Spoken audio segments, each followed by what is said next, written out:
Hey everyone, it's Dai-Shihan Miller, and we're here with our weekly Warriors Whiteboard Wednesday. I think this is it. Got a whole bunch of stuff that I'm recording for you people. Anyway, so the topic for this week's Whiteboard Wednesday is actually based on one of the most commonly searched terms on YouTube when people are looking for self-defense. If you don't believe me, you can look this up, right? If you start to type this stuff in, if you type in terms like self-defense and all that, right?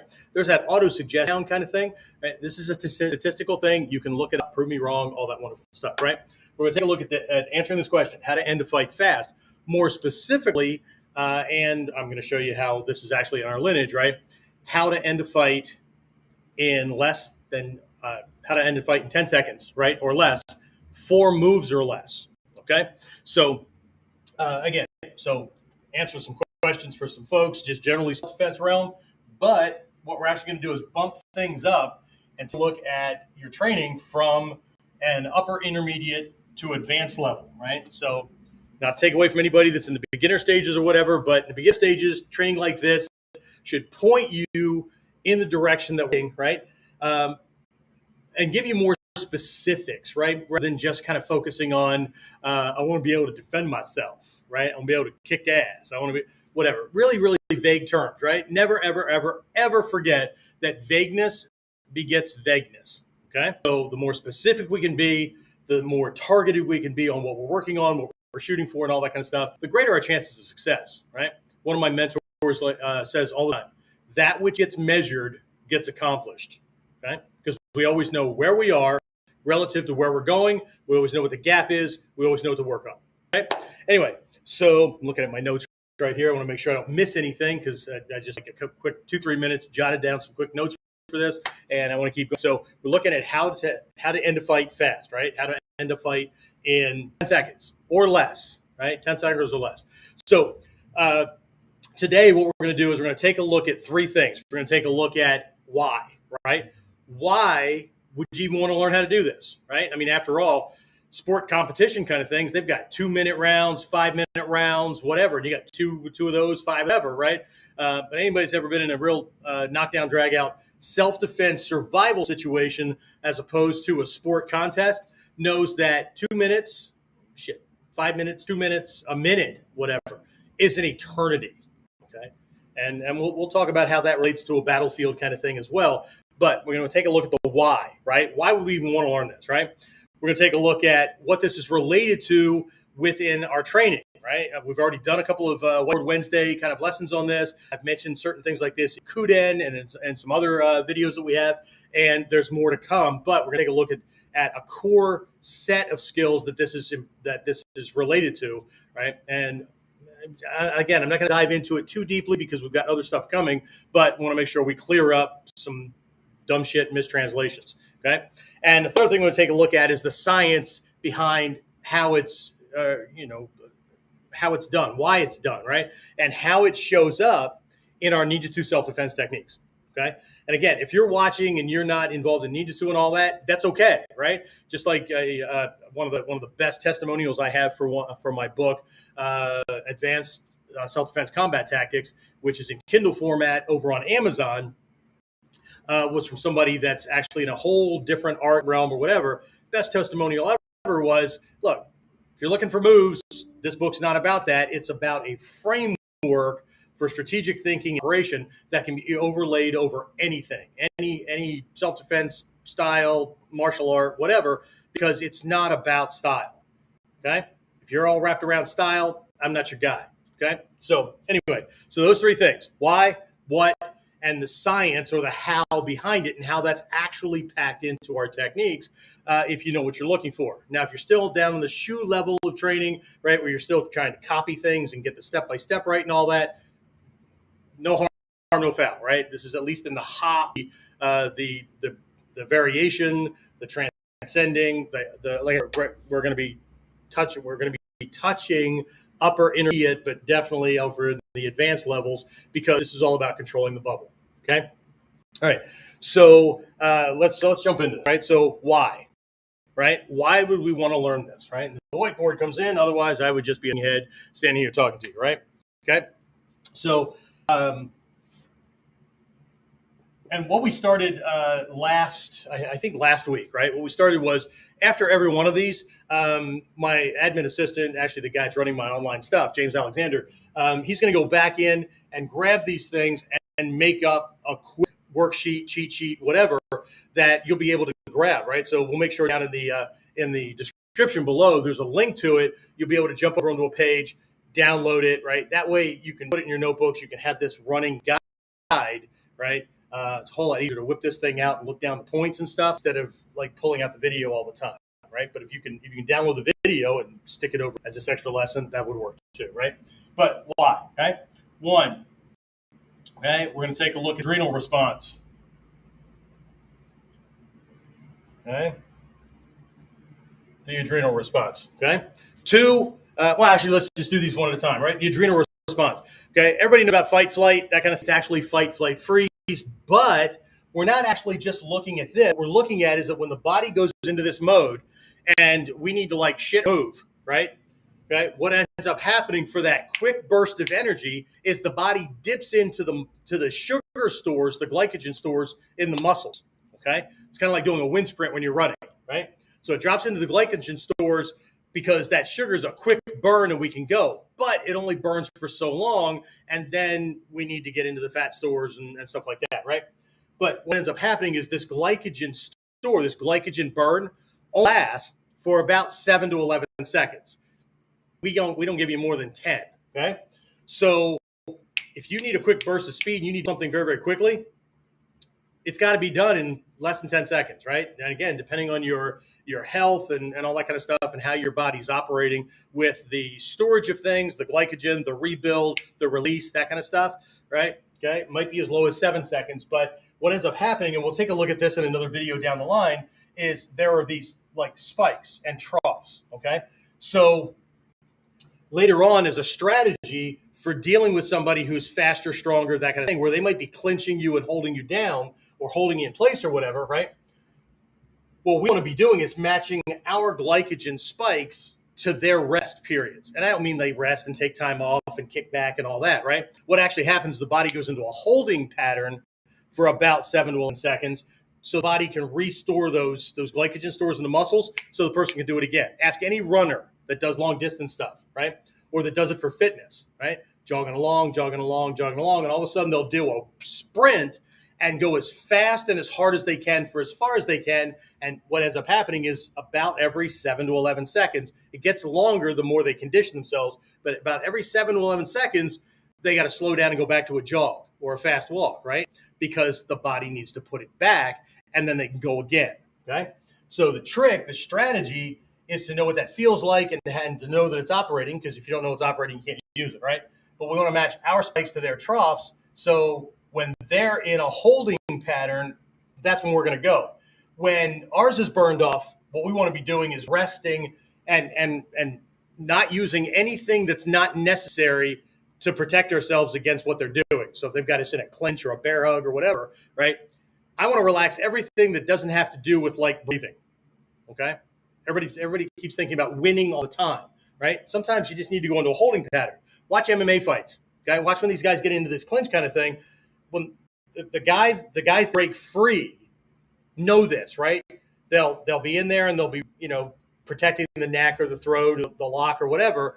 And then there'll be this little transition kind of thing, right? It's not huge. You have to know what you're looking for. And then they go into action and get themselves out. The ones who can't are the ones that are like flailing around and kicking and still trying to fight, right? When they should be letting things reset, right? But it's about understanding how the body works. But first thing is you only have so many seconds of glycogen stores in your muscles, and you got to make this happen. Yeah, but Sensei, what about like a fight that, like I've seen fights that go on for like, 2 minutes, whatever. Yeah, I get it, right? What I'm talking about is the moment that he comes in and you've got to do something or you start actually applying technique, right? You're burning up those glycogen stores. If we're just maintaining distance and moving and whatnot, right? It's not the same. It's not the same, okay? We're talking about a quick, right? He's coming in, he's there. I got to make sure this happens, right? Your job, and the best in Japan have reiterated this stuff for decades, right? Your job is not to win. don't lose, but your job isn't to win, right? Your job is to quickly, effectively, and efficiently break his body down as quickly as possible so he can't come in your direction. Okay? And if you look at your techniques from that perspective, instead of kata collecting, like collecting, ooh, I got that one. Ooh, I got that one. Look at me. I got like a whole scroll. Great. Fantastic. Now what? Okay? Anyway, adrenal response, right? We need to understand the science of the body. Okay? 2, okay, survival considerations.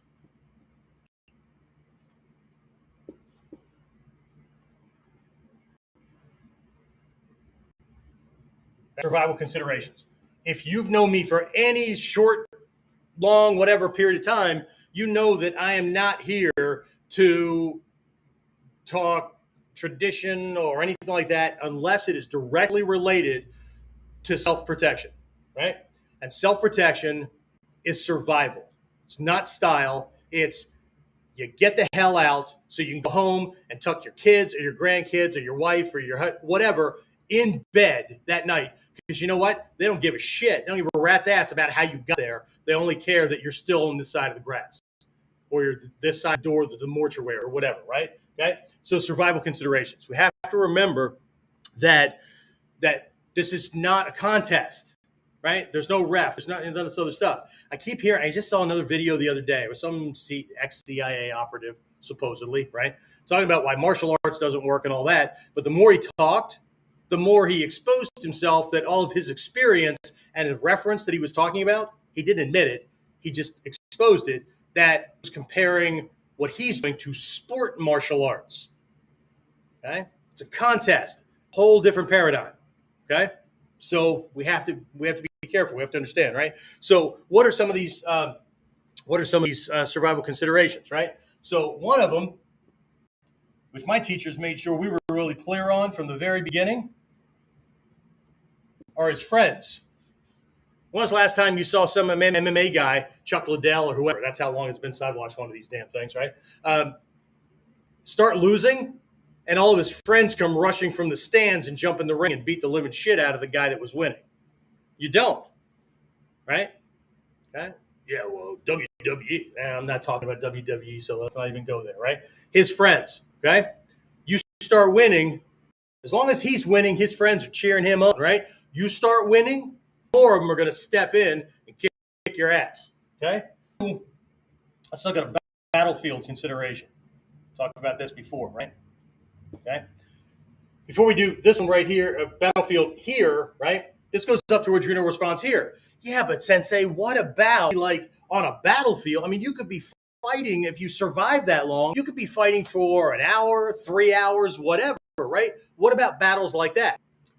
I'm going to direct you to something, right? If you've ever seen the movie The 300, which was about the Spartans that held off the Persian army for like 3 days, right? Now, it was a shit ton of strategy and things like that were going on. They bottlenecked them into this closed off pass and whatnot, had specific tactics and stuff like that allowed them to survive for that long because they were freaking not just thugs, right? Okay. In the movie, watch the battle scenes, right? The battle scenes are not just a bunch of guys clashing and all that kind of stuff, right? What they do is switch to sometimes it's black, sometimes it's red, I think, right? And then the opposite color, black or red, right? Silhouettes of the combatants running along the battlefield, right? And you never see somebody get involved in more than one little cut, block, parry kind of thing. What you see 99.8% of the time is this guy running along. Here comes Jackwagon, the enemy, right? Coming in to hit him with a hammer or sword or whatever, sidesteps it and either lops off an arm, decapitates him, which happened every once in a while, or takes out a leg, or just run through, right? But more often than not, they were just taking off limbs. Why? Because I don't need to stand there and fight with this guy for 2 minutes, right? Because if I lop off his arm or his leg, he's going to collapse to the ground and he's going to bleed out. I don't need to kill him. Nature will take care of that all by itself, okay? But you see what's happening, right? There's a quick 1 or 2 second engagement, and then I'm moving on, and the body's rebuilding the glycogen store for the next thing. Or if this engagement took 1 or 2 seconds, not the full 7 to 10, I can parse out that glycogen store, okay? and allow me to last longer, right? Of course, the more I do it, the more the body's going to be conditioned to have more glycogen stores ready, because my lifestyle is my body to condition itself a certain way so that it can get through my days, right? Okay. Let's go back down to this where I talked about his friends. Okay.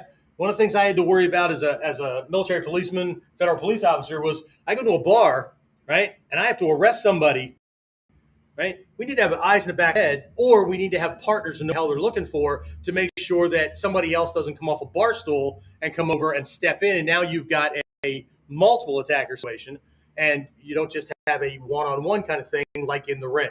Okay?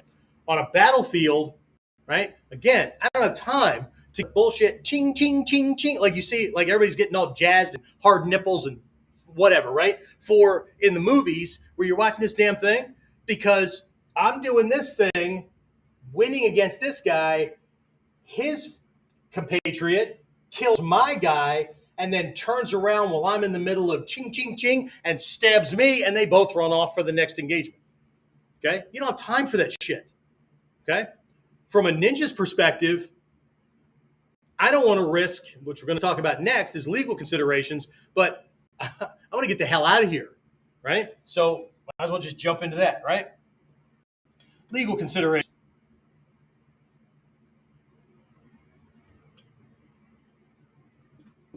The longer the fight goes on, the more people pay attention. Most of those people didn't see the fight or the attack start. So if you're winning, a shit ton of them are going to make the assumption that you started it and you're the bad guy.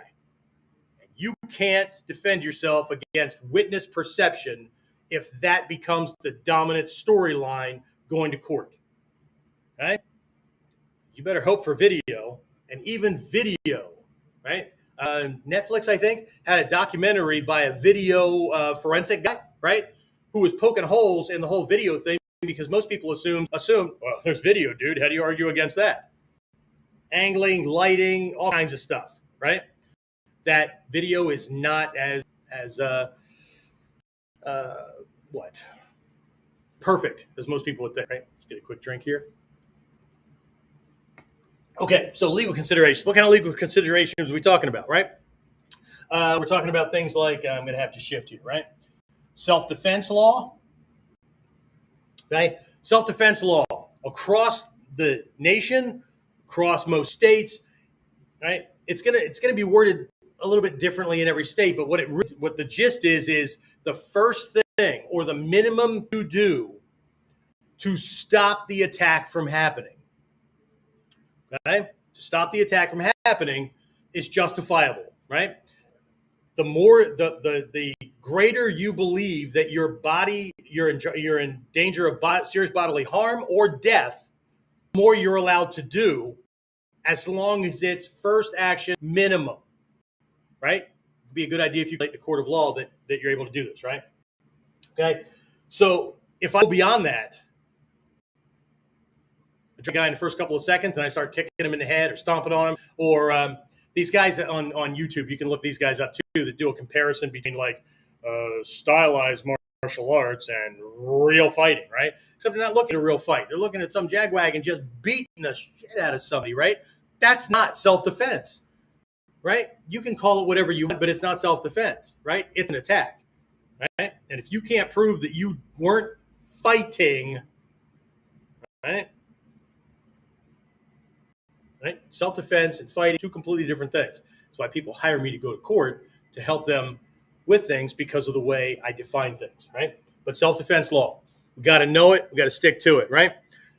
I already talked about this one, right? Witness perceptions, right? Witness perceptions, right? If you're not controlling them, you're not controlling the whole bubble of the fight, right? You're only ducking punches or kicks or knives or whatever, right? Okay. Now, you may not care, but you may care afterwards, right? Because I've said this over and over and over again. In every self-defense situation, there are at least, or there could be up to 3 attackers. And I don't mean people coming at you. I don't care how many are attacking you in the moment. First attack is the actual physical onslaught that you have to stay alive against, right? Or stay out of the emergency room against, right? That's attacker number 1. Attacker number 2 is me, right? My own guilt, shame, trauma, whatever, PTSD, right? It could overwhelm me, shut me down. I can't operate for hours, days, weeks. Shit, some people that thought they were all out in a bag of chips, right? Find out just how serious this is because they're traumatized for the rest of their damn lives. Right? I know a corrections officer that thought he was all that in his uniform, completely forgot they're outnumbered by 20 to 50 to 1, depending on the facility that you're in, right? Walked around like ass was all that, right?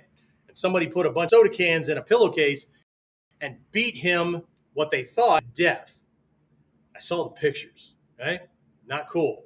He recovered from that, decided maybe he needed some more training than the Thursday at 3:00 graduate kind of thing, right? That the government does. Came to my classes, okay? Learned some stuff. It was time to go back to work, right? Confidence was up. It was all good. He had new skill set, all that kind of stuff, right? Goes back, didn't last more than 2 days. Okay? Had to quit his job because he had a nervous breakdown because simply going into the facility just overwhelmed him, right? What he thought he got over, didn't get over, right? Now he's on permanent disability because he's screwed in the head, right? One, he probably shouldn't have walked around. He was all that in a bag of fucking microwave popcorn. Anyway, right? And the third legal consideration is in if nobody can identify you after the engagement is over, okay? We're training to be ninja, for God's sake, right? So disappearing. In the Togakure school, right?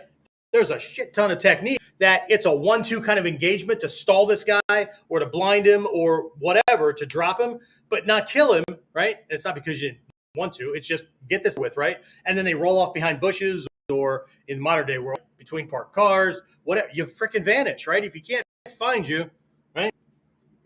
Okay? So disappearing, okay? If witnesses can't identify you, if he can't, describe you, if they can't find you, whatever. Because remember, right? You may defend against that moment and you may beat his ass, but don't you ever, ever, ever forget the power of revenge. His family's, his friends, whatever. Okay? You could win that battle and spend the rest of your life, however long or short it may be, looking over your damn shoulder. Okay? Or maybe not looking over your shoulder because they go after your family. Okay? So just like I tell my teenagers, well, they're not teenagers anymore. They're often right. When I used to tell them when they would do something and think they were being all slick and smart, the difference between you and me is you don't think big enough. Okay? I see a big picture. You see this thing in front of you that you're either trying to avoid or feel good about. Okay? Now I know you guys are smarter than that. So, but anyway, but don't ever forget, right? Okay. So here's the why, right? Okay. Got to keep moving on because again, try to keep these things as short as possible because I know that people, based on the way cell phones and video games and all that kind of stuff that's conditioning these days, right? I know that most people have the attention span of a goldfish. That's scientific data as well. You know what the attention span or the memory capability of a goldfish is? 8 to 10 seconds. Okay? Which is why the most watched videos have to keep people engaged and have to do things, right? Every about 8 to 10 seconds so that people keep watching, which is why everyone stop a damn F-bomb or something like that. Because if I don't wake somebody up, right, they're off the next cat video or they're off watching the next cool beatdown video or whatever because they forgot that they were looking for self-defense and they got all caught entertainment, okay? Education turns into entertainment, right? So I have to walk this fine line like, I don't know what, edutainment, right? Anyway, all right, so that's the why, right? Okay, what's it related to, right? Number 2, right? What are we really looking at, okay? So, again, there's that little URL right there, right? We've got this masterclass going on this Friday where you'll be able to jump in, take a look at it, right? And get some actual concrete examples. I'm going to showbox some today to kind of give you an idea and draw some stuff up here. But Friday, we're going into action so you can actually see techniques, okay? So, again, if you can make it on it, that'd be great. If not, no harm, no foul, wah, wah, wah, right? Just use the rest of the lesson. So what's it related to? What are we really talking about, okay? I know we've mentioned it, but we have a video coming in a couple of weeks on this concept, right? Of in Japanese, it's called Tai Sabaki, okay? And the techniques sometimes are just related to as sabaki gata, right? Depending on the lineage you're talking about and all that, right? But sabaki, okay? Tai sabaki, let me just make sure that my system is still working because I don't see the normal activity that we normally coming and going. Can see anybody checking in? Are we on? Sorry, this is going to look a little odd for those of you watching. We might go back and edit things later. I'm going to try to flip things over here because we lost the high speed that we normally have. So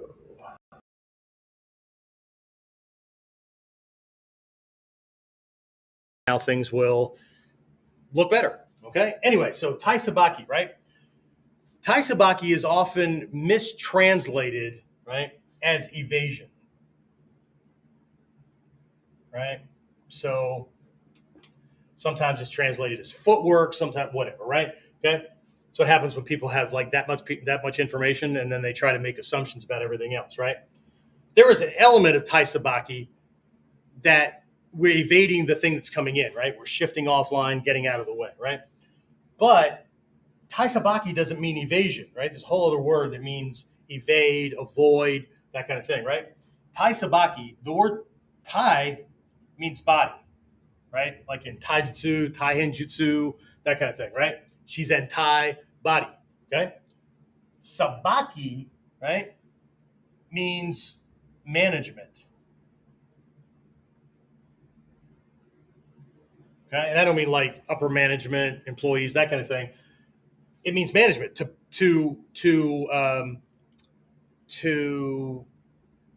manage, right?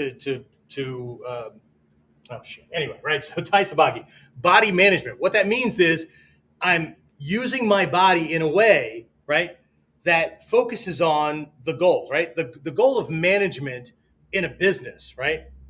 I know the employees don't think so because they just think that these people are just bossing them around. Why don't you just leave me alone? I'll do my job that way, right? Because companies put those people in place because they know that most people do just enough to not get fired, right? So there's that, right? But these people also have to track results, right? Time efficiency, productivity, those kind of things, right? Because, right, otherwise we could be wasting money, and then these people that don't like management are going to be complaining when the place has to shut down because they pissed everything away and efficiency went to hell, and the company ended up wasting money and losing money, and now we got to shut the doors. So those paychecks you were getting, yeah, we're not printing the money in the basement, right?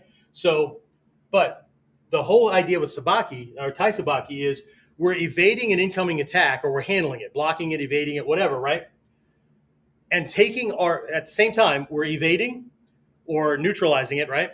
We're removing our targets from access from him, and we're exposing as many of his targets as possible at the same time, okay?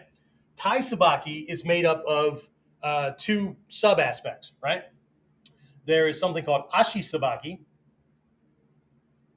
okay? So if I told you that ashi means leg or foot, yes, it means both because this stuff was written down way before Admiral Perry brought Western science terms. So if you can't translate those, you're going to mistranslate things based on your modern translation and the way the Japanese look at it today, right?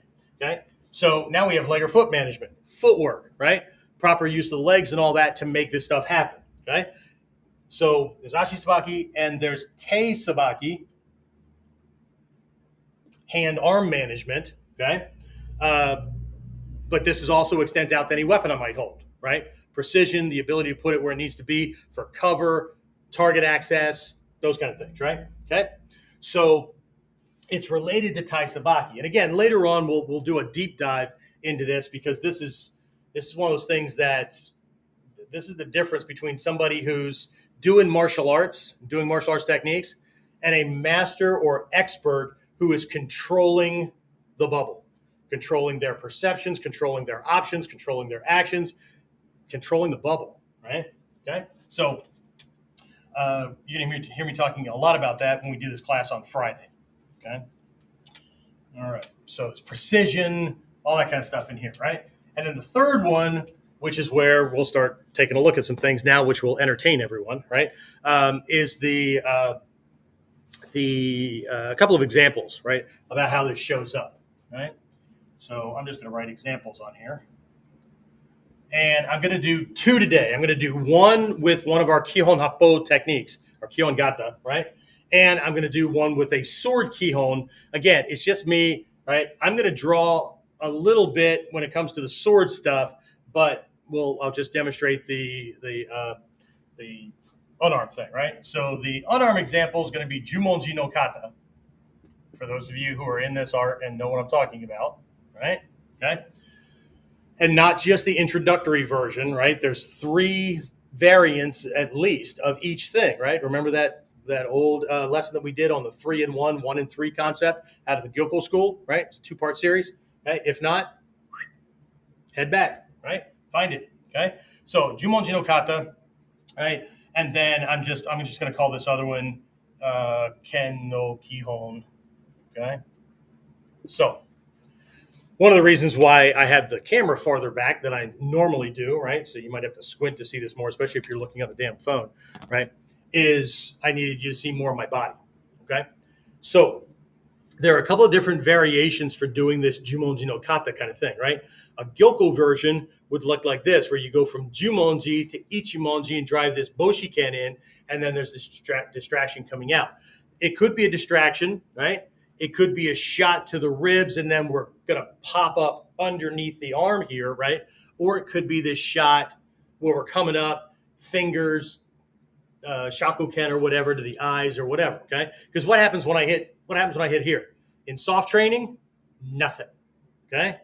In the training that everybody's trying to avoid, I hit this, that drives back, and the face comes forward, right? So I pop that hit, and I'm going to catch that incoming face, right? Or eyes or whatever, okay? So see, it's already in there, right? Because what we're looking at doing is this concept called San-Uchi. Okay? San-Uchi, triple striking.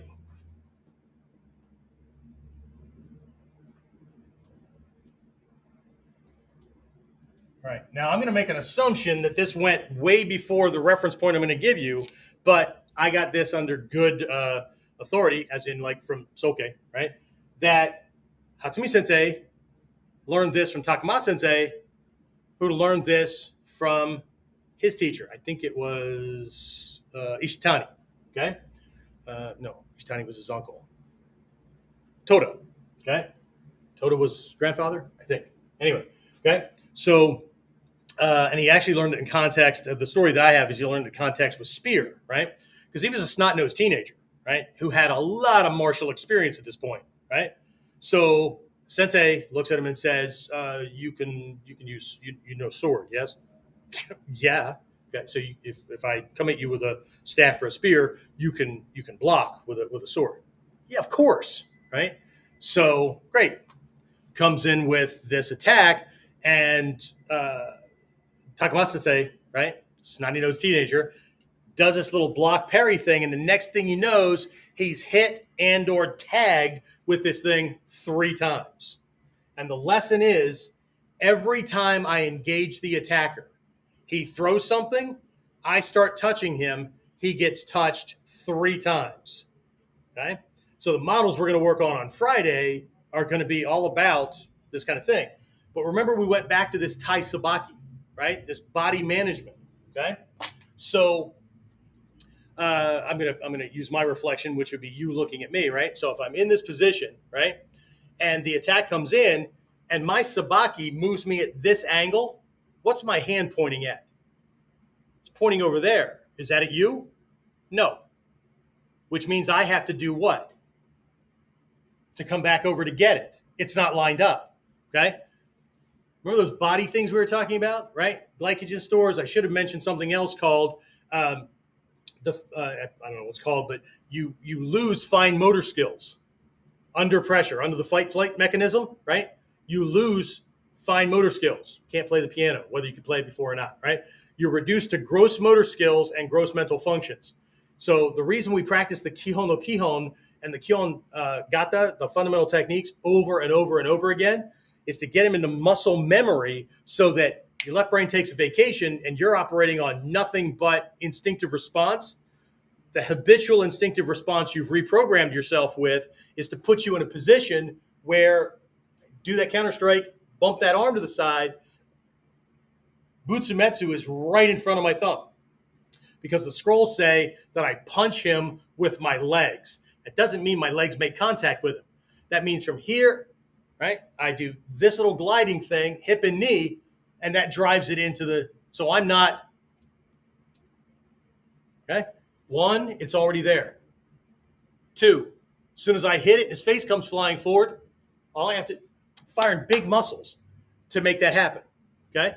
Is that the end of it? No. It's a 1, 2, 3, catch it, okay? Another version of it is more of a Togakure Koto kind of thing where the punch comes in, right? And I counter strike this way, right? This big circular counter strike that knocks it out of the way, right? Boom. And then, but it's not out here and then bringing it back. I'm making a circle, okay? I'm making a circle, okay? So my body carries the circle into it. And while it's still coming around, my legs bring it right back into position, and then I'm right back there. So 2 different ways to do the exact same thing. But the point is, at the end of the striking motion, the fist is right back in front of the target. It's not out and then back. We don't require, right, the ability to dance a jig, okay? So it's in Jumonji no Kata, it's in Hicho no Kata, it's in Ichimonji no Kata. You know, I know that because they're all variations of the same damn thing. Okay? So let's look at the sword thing. I'll draw it out here quickly, right? And again, it's going to be kind of an odd kind of direction kind of thing, right? But I'm going to draw it from the angle that I will see once I've shifted, okay? So that's a nose, right? So he's slightly off front this way. Okay. And he's done his little thing here. Boom, boom, boom. Sword is out, right? And it's already done its cut. Okay. So again, this is upper intermediate to advanced because we have to have precision going on. In my school, in my curriculum, we're talking that precision that's needed to get second dan because that's going to be needed moving on. Okay. So in sword work, in Bato Jutsu, right? Belt here. Okay. So we could do this with the sword already out and all that, right? But the basic is to do this while he's coming. So we're going to be avoiding the attack, right?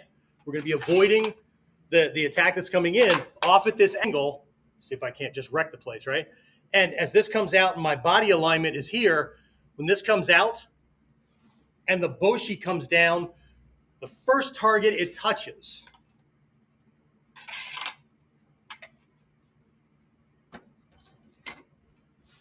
is right here. This is a primary target for swordsmen. Okay? Here, another one is at the small bones of the ankle, top of the metatarsals that are coming together, the foot bones, right? And another one is right between the foot bones, where you snap them. You just drive the sword in and snap those things because that causes everything to drop. When this is cut, right? So the angle I'm looking at is he comes in here this way. So I'm going to be over here and I'm cutting right here. What that does is makes the stability of the wrist fall apart. So now he can't control his weapon with this hand.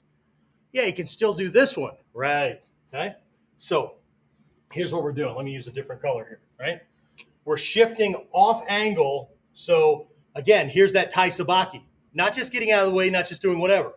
I get out of the way so I'm at an angle so that my sword is on a very, very specific angle. Okay? So I've cut that wrist. What's the boshi pointing at? That shoulder pocket. That shoulder pocket.